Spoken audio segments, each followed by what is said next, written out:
But right now, it is time for us to chat with my friend, Chip Patterson, CBSSports.com, Cover 3 podcast. I watched the Big Ten show on CBS Sports. Man, I'm a devoted fan. Chip Patterson. All you guys were cranked up to talk about the Big Ten. They had a good opening week. Southern Cal's win was impressive. Yeah. Maybe not the way they thought it. Like, it wasn't high flying. I didn't think it would be. Brian Kelly's not happy, but that's another story altogether. So let's assess where we are through a bloated first week of the college football season. I think you and I talked about it last week. I asked you if Florida State was dead. My assertion was they were for two reasons. It was a league game, and I thought the way they lost was an indication. They're dead in terms of being a national factor, no? I mean, right? Right now, one thing that we are learning, first football season here in the state of North Carolina, and, your listeners here on this unprecedented statewide platform, win totals continue to be available during the season. Is it really 5.5 now? It's really 5.5 juice over. Get out of here. 5.5. The question with any win total of 5.5, will this team be playing in a bowl? Which means the question is, does this Florida State roster want to play in a bowl? Does this team, as Mike Norvell and all of the resources have assembled it, I'm not making fun of them. Like, this is, right. That was the first thing out of Bud Elliott's mouth. He was like, we're about to find out who wants to play. Because every single one of your preseason goals, every single one, DJ Uiagalelei after the Georgia Tech loss said going undefeated was one of my goals. This is a group that did go 13-0 last season for everybody who came back from that group. But also said, so I'm not like spilling state secrets. No. He said this on the Cover 3 podcast. He said, I don't think they have as good locker room leadership right now. And that's going to be tested.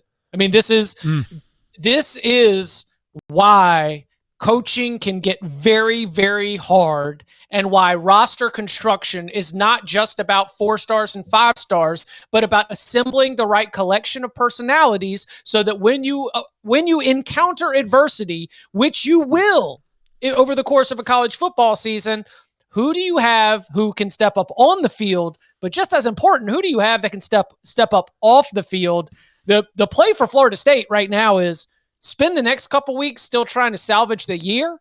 And if that doesn't work, you punt on DJU. Yeah. You maybe punt on a few other positions, and you just let a youth movement take over. Because the team that has been trotted out for the first 2 games of the season in both the performance, statistically, and also just the way that my eyes see this team, they don't have an edge. And so let's find out who wants to play football at Florida State. Isn't it also the drawback to being so heavily invested in the transfer portal that there's not necessarily this – you're emotionally invested in the season, but maybe not the program. And it becomes harder to kind of circle those wagons and fight through it. It was something that we said about the Colorado Buffaloes going into last season. They start out 3-0. And then they only win 1 of their final 8 games. Start 3-0, finish 1-7. You think the fact that these guys had only known each other for 6 months might have had something to do with the inability to pull together and win some of those one-score games coming down the stretch? It is the gamble that you take when you go heavy on portal. Real quick about Clemson, and then we'll get to some other matters. Like, it was glaring. The gap between Clemson and Georgia. I thought their defense fought for as long, maybe not as long as they could have, but they knew their offense wasn't doing anything against the Bulldogs. But I'm not going to judge them based, what I thought their season could be based on a loss to Georgia. I think there's a lot of teams that are going to take 31-point losses to the Bulldogs. So I think jury is still out on the Tigers and what they could be in the ACC. They could still win the ACC, in my opinion. That's the other part about Florida State. It was a conference game. The fact that Clemson lost to Georgia, which I think we all assumed anyway, doesn't put me off just yet. I'm very, very glad. I had I was challenged by an editor to try to put together like a Cade Klubnik thought. Right. And I said, well, and I sort of built my thesis, and I said, well, I really want to get this in before the Georgia game. Because, and look, this was my thesis. You can point to Garrett Riley. You can point to the offensive line coach. You can point to a wide receiver room that's finally healthy. You can look at all these different things, but the only thing that can unlock Cade Klubnik is Cade Klubnik. Yeah. There is very, very clearly something that has failed to translate from the high school projections to the way he plays when he's in a game on Saturdays, from the way he practices to the way he plays in a game on Saturday, coming out of spring practice, coming out of fall camp, Khalil Barnes, defensive leaders on this team. I don't think they were lying when they were saying, I think Cade's playing with a lot more confidence. I think that this offense is going to take a big step forward. I really believe, similar to the last Clemson quarterback, who is at Florida State right now, right, we are just dealing with a case of someone who is having difficulty translating their God-given gifts and their practice performance into being able to do it when the bullets are live on Saturday. And look, Clemson will not face defenses like Georgia's when it comes to like the speed and strength of said bullets. But I don't know if Cade can play at a championship level. I don't know if he can do it. I think that Cade, if you rank all of Clemson starters 1 through 22, I think Cade Klubnik is 20, 21, or 22. And I think that if you are trying to be a championship contender and your quarterback is one of the lowest ranked starters of your group, it's going to be very, very difficult to win that championship. That was eye or ear opening, although my eyes did open wide when you said it, for people watching on YouTube, or for people who will be watching later on in the Best of the Adam Gold Show on YouTube as well. But that was definitely ear-opening about Cade Klubnik. Here's the thing, and this is maybe a bigger picture conversation about Clemson. And I don't know if it's about coaching or if it's about evaluating talent, and you can't evaluate players who are stars at the high school level because it comes easy to them when they're in high school in many cases. But I go back to year 2 of Trevor Lawrence. They played in the national championship game, right? In year 2? They won the national championship in year 1, lost it in year 2, right? Correct. LSU. Okay. Yes. My opinion of that Trevor Lawrence and the third year was that he wasn't better in year 2 or year 3. That could have had everything to do with the talent around him, but he wasn't better in year 2 or 3 than he was in year 1. And I thought he was just good, but not over the top, making everybody around him better. DJU, who there was an overlap there because of the COVID season, and then Cade Klubnik. It's possible they just chose poorly. Whether it's an evaluation or a coaching problem, they have not evolved at the quarterback position over the last 4 years. Yeah, I mean that's how college football dynasties tend to slip. Right. I mean, USC, Florida State. Yeah. I mean, it's like the Pete Carroll USC era. They miss on a quarterback and a couple other recruiting classes, and then all of a sudden they're just normal. Yeah. And they're normal for a decade. Still, I mean, arguably still are, right? Yeah. I mean, I credit both Dabo Swinney and Garrett Riley because while the players were gassing them up, both of them were couching everything that they said with, but he needs to bring it to Saturdays. But he needs to bring it to Saturdays. But he needs to bring it to Saturdays. And I guess that's an evaluation thing, but it's even hard for me to say that when they seem to believe that he is showing everything he needs to show. Mm-hmm. I mean, a mental evaluation? I mean, can we get Nicole Tepper in here and start taking some IQ tests or something like that? I mean, hey, it's hard. It's a hard position, right? It's an incredibly hard position. Yeah. And I'll shout out Bud one more time. He said, I think the fact that quarterback has become so difficult to evaluate is good for college football, because if it was so easy to know who was going to hit, then the best recruiting teams and the best programs would always get the best players. But because it's that difficult, you're not going to be able to have that level of play forever. The fact that Georgia won 2 national championships with a Stetson Bennett IV is what's kind of your like, gives you shivers about, living in the era of Kirby. But ultimately, like Texas A&M had a blue chip prospect named Connor Wegman, and that boy looked lost on Saturday night. There's who wasn't a blue chip prospect? The basketball player named Riley Leonard, who evolved into somebody that can go into College Station against one of the best defensive lines in the country and get yourself to a victory.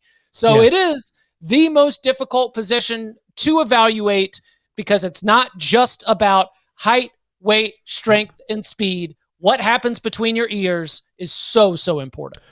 All right, State, Tennessee, coming up on Saturday in Charlotte. Like this, if setting aside the ACC one bid conference, I'm not as bullish as I am on what we've seen through week 1. I'm not even ready to do that yet. But for NC State's purposes, coming off a week in which they were good enough, impressive late, but it took a while to get going against Western Carolina. How does the offensive line get better against a significantly more difficult test? They have to be ready with extra bodies that can provide help. That means Jordan Waters. That means Justin Jolie. That means being able to get in there and make the right read. And this is on Grayson McCall, too, calling out your protections. But those 5 alone are not going to keep Tennessee's defensive front at bay. So they're going to have to commit bodies, and they're going to need their skill players to win one-on-ones. Because here's the deal. Tennessee at the second and third level of their defense is not overwhelmingly special. Okay. Their defensive line is unique. And James Pierce Jr. is just the beginning of that conversation, somebody who might be the number 1 pick in the NFL draft in April. I think that blocking up front, I heard Dave Doran talking about it, it is where you need to be the most concerned, without a doubt. But I don't think that the 5 that NC State has up front are going to be able to do it by themselves. And so that's where it's on the execution of your running backs and your tight ends to be able to help your on the field decision-making. Grayson McCall being able to get you set, get all the protection calls in there.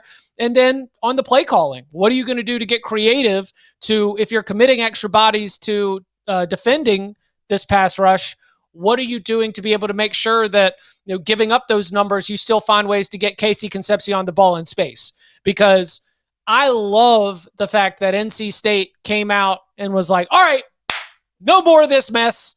We have someone who can answer all of our questions, and that's how we're going to end this nonsense right now. Right. Like, do you know how many teams in college football wish they had an easy button like KC? It's amazing. And what do you do schematically to put him one-on-one against those Tennessee defensive backs, who I think KC wins that battle one-on-one against Tennessee's defensive backs every single time? Yeah, I put it out on Twitter, was it Thursday night? I'm ready for the KC Concepcion for Heisman.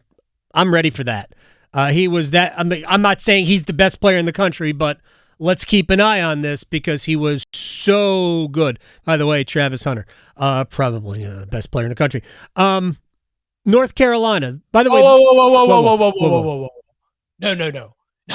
No. We do not move past this matchup without talking about Nico Iamaleava. He was dynamite. No. This kid is special. Is he? Okay. This kid legitimately might be the best quarterback in the country right now. Oy.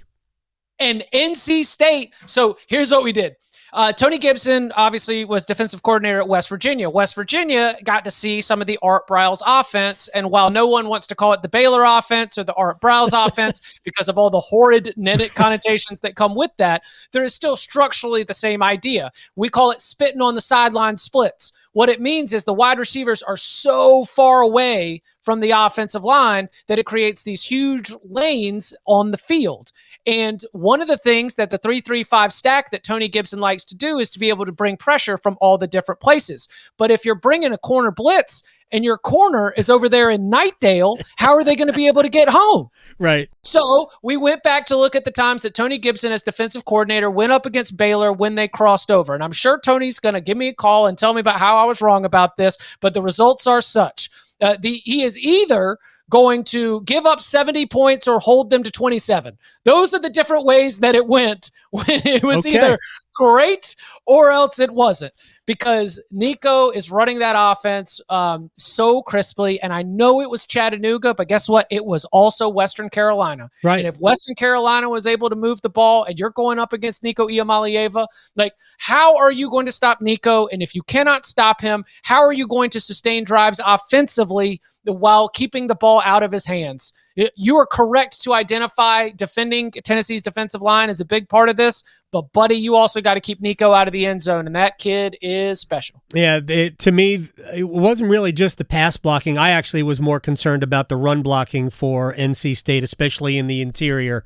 It took Jordan Waters a long time. The first touchdown run was great. Second effort, it was all Jordan. It wasn't any of the blocking. I mean, this is Jordan saying, like, I'm through with this, getting into the end zone. I felt bad for him. The fumble definitely set him back, probably mentally, but to me, that my takeaway from that game was, man, the offensive line needs to get better, and against Tennessee might be a difficult time to do it. All right, real quick, how does North Carolina, Chip Patterson, how does North Carolina take advantage of Omarion Hampton with Connor Harrell at quarterback, and what we saw in the fourth quarter after the Max Johnson injury, and we kind of saw it throughout, was an offense that could not push the defense down the field at all, and it just made it hard to run. Yeah, I mean, it's going to be what, the threat of the pop play, right? That's it. So, Chip Lindsey was an analyst under Gus Malzahn on the 2013 team that won the SEC and made it all the way to the national championship game. He was then the offensive coordinator for Gus Malzahn. Anybody who's listened to the Cover 3 podcast a lot knows that I have once critically, now lovingly called it the putt-putt offense. Hey, if you can hit it through the clown's mouth when the fan isn't swinging, it's a touchdown. But that's what it is. Right. We are going to run the quarterback. We are going to run the football, and we are going to continue to make you commit. And then we are going to find that one play where, like the throw to Jones that set up the field goal, where one cornerback has to decide, am I going to rush forward to defend the quarterback, or am I going to stick with my wide receiver? And oftentimes you're just going to fly to the ball and boom, you throw it right over his head. Those plays happen all the time in a Gus Malzahn offense. And so that now we have committed, and by the way, that 2013 team had a converted safety named Nick Marshall as the quarterback that led them all the way to the national championship game. That's right. So I think that's the way that I would tell it to a North Carolina fan. It's like, what is this going to look like? Is that you are going to commit to running the ball, but you're going to commit to running the ball because that is step one for setting up explosive plays. You've gotten used to being able to play with someone who can sit back there and create explosive plays with themselves, and that is not the case anymore. But within the structure of the offense, the right setup, the right play call, you can still generate those 30, 40, 50-yard plays. I think that, was it 35 touches? I think it's 55 offensive scrimmage plays, 35 touches for Omarion Hampton, 30 carries, 5 receptions. It's brutal. That man's got a future. All right. We need to help him out with his future earnings. I'm with you. We need to get the tight ends involved. We need to get, I know Darwin Barlow, is a transfer who's somebody who wants to get in there and play. That's we can't wear him out, or else it's going to be another season where you start strong and you can't finish. I am terrified for Omarion Hampton's season with record number of touches. Chip Patterson at Chip_Patterson, Cover 3 podcast, not only available through podcast form, but watch him on the TV. Appreciate your time, my man. Sounds good. Y'all be well.